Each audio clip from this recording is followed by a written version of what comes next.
जय माता दी। आप सभी को चैत्र नवरात्रि की हार्दिक शुभकामनाएं। आज की वीडियो में हम जानेंगे साल 2024 में चैत्र नवरात्रि कब से प्रारंभ होंगी, कब समाप्त होंगी, कलश स्थापना का शुभ मुहूर्त क्या रहेगा, पूजा विधि क्या रहेगी और अष्टमी नवमी तिथि कब रहेगी। तो चलिए वीडियो को शुरू करते हैं। देश भर में नवरात्र का पर्व अधिक उत्साह के साथ मनाया जाता है। नवरात्र का अर्थ है 9 विशेष रातें। इन 9 रातों में देवी शक्ति और उनके 9 रूपों की विशेष पूजा अर्चना करने का विधान है। पहले दिन माँ शैलपुत्री, दूसरे दिन माँ ब्रह्मचारिणी, तीसरे दिन माँ चंद्रघंटा, चौथे दिन माँ कुष्मांडा, पांचवें दिन माँ स्कंद माता, छठवें दिन माँ कात्यायनी, सातवें दिन माँ कालरात्रि, आठवें दिन माँ महागौरी और नवें दिन माँ सिद्धिरात्रि। इन 9 रूपों की पूजा इन 9 दिनों में की जाती है। साल चैत्र माह के शुक्ल पक्ष की प्रतिपदा तिथि से लेकर नवमी तक चैत्र नवरात्र का त्योहार मनाया जाता है। नवरात्र में जगत जननी आदि शक्ति माँ दुर्गा के 9 रूपों की पूजा अर्चना की जाती है और साथ ही शुभ फल की प्राप्ति के लिए व्रत भी किए जाते हैं। तो आइए जानते हैं साल 2024 में नवरात्रि कब से प्रारंभ होगी और कब समाप्त होगी, शुभ मुहूर्त के बारे में। तो साल 2024 में नवरात्रे प्रारंभ होंगे 9 अप्रैल दिन मंगलवार से और समाप्त होंगे 17 अप्रैल दिन बुधवार को। तो इन 9 दिनों में माता के 9 रूपों की पूजा अर्चना विधिवत पूरी श्रद्धा भाव से की जाएगी। अब बात करते हैं कलश स्थापना, घट स्थापना का शुभ मुहूर्त क्या रहेगा। तो नवरात्रि के पहले दिन 9 अप्रैल को ही घट स्थापना की जाती है। तो घट स्थापना विशेष मुहूर्त में ही करनी चाहिए। तो घट स्थापना का विशेष मुहूर्त है 9 अप्रैल दिन मंगलवार को सुबह 6:11 से लेकर 10:23 तक और दूसरा अभिजीत मुहूर्त दोपहर 12:03 से लेकर 12:54 तक रहेगा। इन 2 मुहूर्त में आप कलश स्थापना और माँ की स्थापना कर सकते हैं। अभिजीत मुहूर्त सबसे विशेष मुहूर्त माना जाता है। इस मुहूर्त में कोई भी कार्य बहुत ही शुभ फल देने वाला होता है। तो इन 2 शुभ मुहूर्त में आप कलश स्थापना कर सकते हैं। अब जानते हैं अष्टमी तिथि, नवमी तिथि, दशमी तिथि के बारे में। तो अष्टमी तिथि रहेगी 16 अप्रैल दिन मंगलवार को। जो लोग पहले और आखिरी व्रत रखते हैं तो वो 16 अप्रैल को अष्टमी तिथि का व्रत करेंगे। नवमी तिथि 17 अप्रैल दिन बुधवार को है और दशमी तिथि 18 अप्रैल दिन गुरुवार को है। तो नवमी तिथि पर कन्या पूजन किया जाता है। तो कन्या पूजन 17 अप्रैल दिन बुधवार को किया जाएगा। चैत्र नवरात्रि का अंतिम दिन जो रामनवमी के रूप में भी जाना जाता है, बहुत ही महत्वपूर्ण होता है। चैत्र नवरात्रि का महत्व है कि यह बसंत ऋतु के आरंभ के साथ आता है और उत्तेजना, उत्साह और नई ऊर्जा का संचार करता है। इसके अलावा यह धर्म, संस्कृति और परंपराओं का एक महत्वपूर्ण हिस्सा है जो हमें हमारी सांस्कृतिक विरासत की महत्व को समझाता है। बात करते हैं कि नवरात्रि की घट स्थापना पूजा विधि किस तरीके से आपको करनी है। तो घट स्थापना करने के लिए आपको सबसे पहले प्रतिपदा तिथि पर सुबह जल्दी उठकर स्नान आदि कर लें। उसके बाद पूजा के स्थल पर साफ सफाई करके पूजा और व्रत का संकल्प लें, सजावट कर लें अच्छे से। उसके बाद आप वहाँ पर माता रानी के लिए चौकी स्थापित करें, चौकी पर आसन बिछाएं। आसन बिछाकर आपको वहाँ पर माता रानी और गणेश जी की प्रतिमा को स्थापित करें। उसके बाद अष्टदल कमल बनाएं, वहाँ पर कलश रखें, कलश में गंगा जल डालें, कलश को चारों ओर कलावे से बांध दें। उसके अंदर सुपारी, लौंग, इलायची, रोली, फूल, अक्षत डाल दें, सिक्का इत्यादि चीज़ें कलश के अंदर डालकर कलश में आम के पत्ते या अशोक के पत्ते लगाकर उस पर नारियल रखें। नारियल को लाल कपड़े में लपेटकर, कलावे से लपेटकर इस तरीके से कलश के ऊपर स्थापित करें। उसके बाद धूप दीप जलाकर माँ दुर्गा का आह्वान करें और चैत्र नवरात्रि व्रत की पूजा शुरू करें। माता को रोली, अक्षत लगाएं, गणेश जी की पूजा करें। उसके बाद गणेश जी को दुर्वा चढ़ाएं, जनेऊ चढ़ाएं। माता रानी को सुहाग की सामग्री चूनर अर्पित करें। माता रानी को माला पहनाएं, फूलों से बनी माला पहनाएं।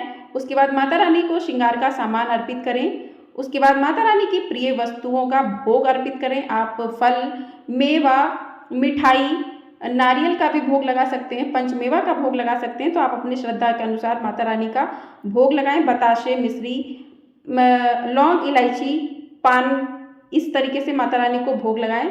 उसके बाद आप हवन जलाएं और हवन में कंडा जलाकर उसके ऊपर हवन सामग्री अर्पित करें और माता को जो भी भोग चढ़ाए हैं उनको हवन में जरूर डालें। तो इस प्रकार से पूरी श्रद्धा भाव से माता की पूजा अर्चना करें। आप नवग्रह की स्थापना करते हैं तो चावल को 9 जगह पर रखकर उसके ऊपर सुपारी रखें। तो इस तरीके से नवग्रह की स्थापना भी करें और जो आपने कलश रखा है उसके नीचे अष्टदल कमल जरूर बनाएं। तो इस तरीके से माता रानी की पूजा अर्चना करके नवरात्रि व्रत की कथा को अवश्य सुने, अवश्य पढ़ें। दुर्गा सप्तशती का पाठ भी कर सकते हैं आप, दुर्गा कवच का पाठ कर सकते हैं। उसके बाद आपको माता रानी की आरती करनी है। आरती करने के बाद आपको माता रानी से पूजा में हुई गलतियों के लिए क्षमा याचना करनी है। तो इस प्रकार से आपकी नवरात्रि की जो पूजा है पहले दिन की पूरी हो जाएगी। तो इस तरीके से आप पूजा अर्चना करें। आप सच्चे मन भाव से जो भी माता रानी की पूजा अर्चना करता है तो माँ उसकी सभी मनोकामनाओं को पूरा करती हैं। इस प्रकार से आप पूजा संपन्न करें। अब बात करते हैं नवरात्रि के दिनों में यदि पीरियड आ जाए तो पूजा किस प्रकार करें, या नवरात्रि के बीच में पीरियड आ जाए तो पूजा किस प्रकार से करें। तो यदि आपको नवरात्रि के पहले दिन ही पीरियड आ जाता है तो आप कलश स्थापना ना करें, आप मासिक पूजा कर सकते हैं माता रानी की।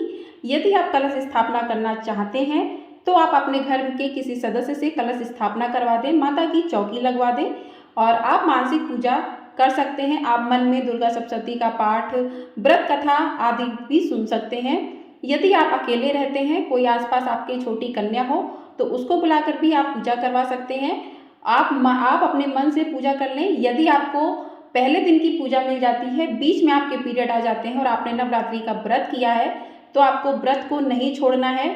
9 दिन आपके घर में किसी से पूजा पाठ करवा दें, लेकिन आप अपना व्रत पूरा करें। मन से माता रानी की पूजा आप मन में ही अपने माता रानी को पुष्प अर्पित करें और माता रानी की आरती करें, माता रानी को फूल चढ़ाएं, भोग लगाएं। इस प्रकार से आप मन से ही माता रानी की मानसिक पूजा कर सकते हैं। और आपके घर में कोई भी सदस्य है तो उससे आप माता रानी की पूजा करवा दें। नहीं है कोई सदस्य तो पास की किसी कन्या को बुलाकर उससे पूजन करवा दें। यदि आपका लास्ट में पीरियड आ जाता है नौमी के टाइम पर और आप सोचते हैं कि कन्या पूजन कैसे करेंगे, क्या करेंगे, तो आपके वही चीज़ है कि आपके घर में कोई है तो उससे आप कन्या पूजन करवा दीजिए। आप मन में ही पूरी श्रद्धा भाव से कन्या पूजन की सारी विधि कर लीजिए, आपकी पूजा संपन्न हो जाएगी। बस आपको पीरियड के दौरान पूजा की किसी भी सामग्री को या माता रानी की मूर्ति को स्पर्श नहीं करना चाहिए, आपको दूर से ही मानसिक पूजा करनी चाहिए। तो इस प्रकार से आप मन से माता रानी की पूजा करें, आपकी पूजा संपन्न अवश्य होगी। माता रानी बहुत दयालु हैं, वो अपने भक्तों के भाव की भूखी होती हैं, उन्हें चीज़ों की आवश्यकता नहीं होती है। तो सच्चे मन भाव से माता की पूजा करें। यदि आप नवरात्रि में अखंड दीप जलाते हैं, अखंड ज्योति जलाते हैं, तो आपको किन नियमों का पालन करना चाहिए, किस तरीके से अखंड ज्योति जलानी चाहिए, वो भी जान लेते हैं। नवरात्रि 9 दिनों का त्यौहार है। इन 9 दिनों में अखंड ज्योति जलाने का प्रावधान है। मान्यताओं के अनुसार अखंड ज्योति जलाने से हर मनोकामना पूरी होती है। अखंड ज्योति जलाने के नियम और विधि अलग होती है। साथ ही जिस घर में अखंड ज्योति जलती है उस घर को कभी भी खाली नहीं छोड़ना चाहिए। अखंड ज्योति को हमेशा पीतल के पात्र में ही जलाएं। अगर आपके पास पीतल का पात्र नहीं है तो आप मिट्टी के दीप पात्र का भी इस्तेमाल कर सकते हैं। माता की चौकी लगाएं, कलश स्थापना करें, अष्टदल बनाकर इस पर आप ज्योति रखें जो आपने अखंड ज्योति लगाई है। रक्षा सूत्र यानी मौली से बाती बनाएं और दीपक के बीच में लगाएं। अखंड ज्योति में शुद्ध गाय के देसी घी का इस्तेमाल करें। अगर आपके पास देसी घी नहीं है तो आप तिल का तेल भी इस्तेमाल कर सकते हैं। ज्योति को, अखंड ज्योति को माता के दाईं ओर रखें और उसको हवा से बचने के लिए, ताकि आपका अखंड ज्योति बुझे ना, तो आप कांच का पात्र उस पर रख सकते हैं, उसको ढक सकते हैं। अब देवी दुर्गा और भगवान गणेश का ध्यान करें, मन में संकल्प लें और ज्योति जला दें।